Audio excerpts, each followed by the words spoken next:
But first, in 1981, police received a mysterious call about a body that had been found dumped in the undergrowth by the side of a road. Now, over 40 years on, detectives are still no closer to identifying who that woman was.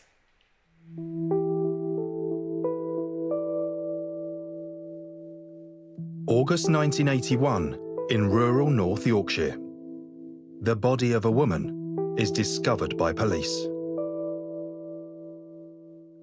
All the police know about the woman is that she was aged about 40, 5 feet 1 or 2, with false teeth and short brown hair. This is unusual in as much that we have no identity of the body that was found. It's rather strange as much that it is badly decomposed. Do you have any idea how she met her death? Unfortunately, at this stage, no. So you're faced with an utter mystery then, aren't you? Completely, yes. She remains one of the more enduring mysteries for North Yorkshire police, and indeed probably for most of the north of England.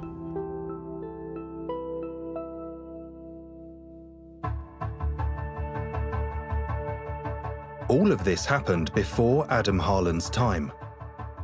But as manager of the Cold Case Review Unit, he's now in charge of the investigation.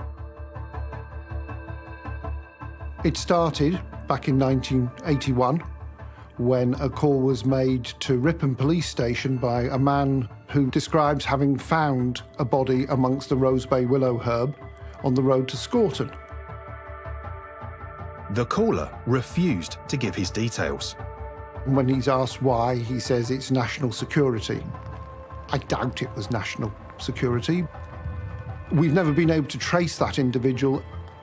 The anonymous caller said the body could be found on a minor road near Sutton Bank, an escarpment in the North York Moors.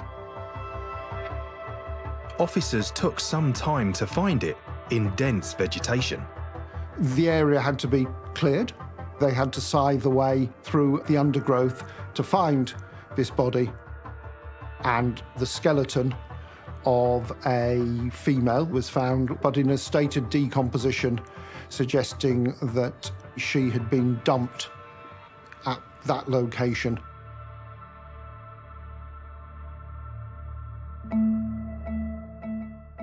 Other evidence uncovered at the site suggested she'd been there for some time. Underneath the body was found a yoghurt pot top, which contained the date of the 6th of September 1979. That would suggest that the body had to have been placed on top of that in sometime in 1979. That same year, a local horse rider noticed a pungent smell as he passed the spot, but he didn't report it at the time.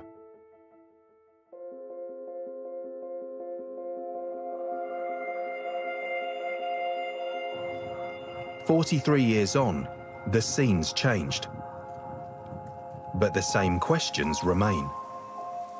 The woods have grown up, the vegetation has changed, and it's a pretty miserable place to have your body just dumped by the side of a road somewhere. The circumstances of this lady's death point towards it being an unnatural death. We don't think she died in this location, but she's been brought to this location after her death. She could have been from anywhere, so detectives worked with what they had, which was the skeleton. We know that she has given birth 2 or perhaps 3 times. The post-mortem examination revealed an unusual deformity. Her C1 vertebra was malformed, and that meant that her skull may have sat at a slightly strange angle to the top of her neck. This is described at the time as saying that the lady might have had stooped shoulders. In an unusual move for the time, scientists and Granada TV's makeup department were asked to help. A wax head was made based upon the features of her skull to provide a representation of what this lady looked like in real life. Missing women were traced because of the appeal, but it didn't offer any new leads. As there seemed no chance of positively identifying the remains, 2 years after she was found, the woman was buried in the cemetery at Moulton.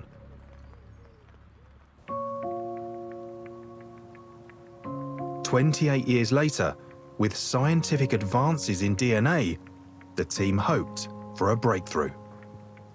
We applied to the coroner for an exhumation, which allows us to carry out further examinations. And from that examination, we were able to establish this lady's genetic identity, her DNA. So what we have is a small improvement, perhaps. But investigators haven't given up hope. Here in front of us is a patch of earth where Our Lady is. It's certainly nicer than being left in the undergrowth. But you realise that for most people, they've been missed. There are people who love them, people who remembered them, and people who wanted to memorialise them. And sadly, as we stand at the moment, that's not the case with this lady. But perhaps we could do something to make sure that people knew who she was and give her a chance to be remembered.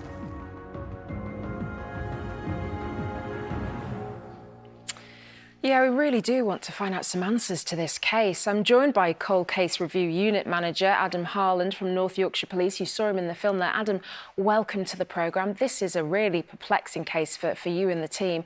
But just take us back to 1981 when the call first came in.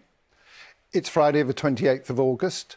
That's the Friday just before August bank holiday. It's 8 o'clock in the morning. It's at Ripon Police Station, and a phone call comes in from a man who we've never identified, saying that he's found human remains up near Sutton Bank in the undergrowth there. The police attend at that location, and they find there under the Rose Bay willow herb the remains of a female. Now, we know from investigations at the time that the body was on top of the top of a yoghurt pot, dated from 1979, and from the vegetation in the area, we know the lady has been there for at least a year. So we believe that she actually got to that location in 1979. Now, you were provided with some information from a member of the public which corroborated these dates, didn't it?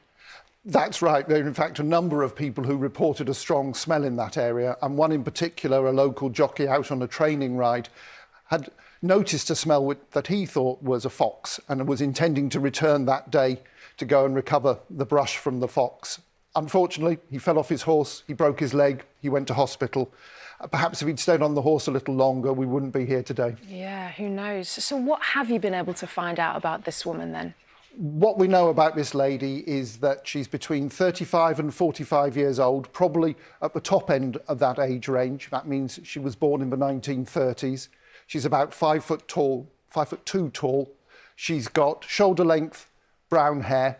She has a deformity of her neck, which means that perhaps in its severest case, her head would have been held at a peculiar angle. But for most people who have that deformity, and it is a genetic deformity, so it would run through families, it just manifests as a headache of some form or other, or perhaps as hunched shoulders.